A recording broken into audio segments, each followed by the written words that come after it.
Leslie says, we have been together for 8 months and we haven't said I love you yet. I'm waiting for him to say it first. You don't, first off, I mean, it's ideal. It's ideal if he says it first, but you don't have to wait. And there's also ways to kind of stair step your way up there, right? Because it's just a saying, right? You're saying that you love each other, which isn't necessarily the biggest thing. It might be the biggest thing to you, but it might not be the biggest thing to him. Maybe, right? Who knows? And you can say things that you love about being together and all that kind of stuff to kind of stair step your way up to that.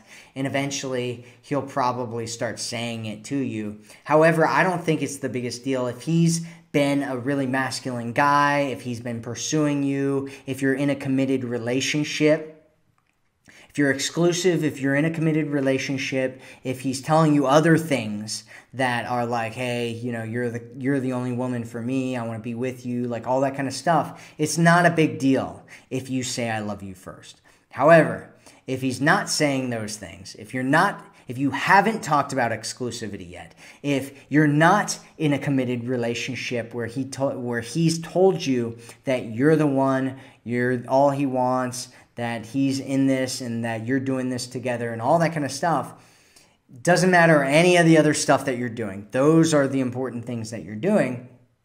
If you haven't done that yet, you definitely shouldn't be saying it because he's probably not in that space at all. And if you're 8 months in and you haven't been talking about those things, that's a big problem because he already knows at this point, he probably already knows what kind of a relationship he wants with you. By the 12-month mark, he definitively, without a doubt, no question, knows what kind of a relationship that he wants with you. They've done studies on this, and they found that around the 6-month mark, most men know exactly what kind of a relationship that they want with a woman. And so you have to make sure that you're doing things that are smart and getting yourself into a good situation and that you're not just wasting your time with some dude who's not moving things forward, who doesn't want the same kind of relationship that you want, who doesn't want the relationship you want with you and any of those other kinds of things. And so you definitely want to look at all that kind of stuff.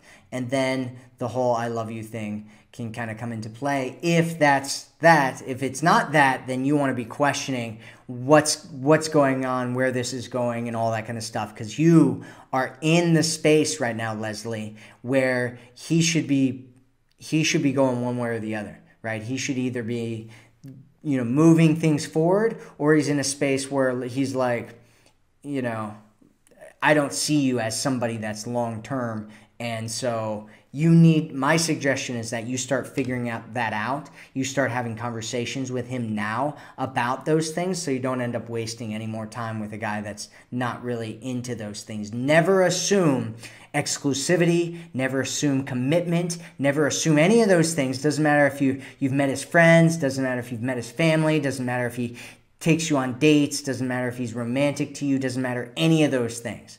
If he doesn't talk about those things, if he's not moving things forward in those ways, do not assume those things to be true. Like I said, sometimes words speak a lot louder than actions do, and it does in situations like this. Potentially. So I don't know if that's your situation or not, Leslie. It might not be. However, those are things that you might want to think about.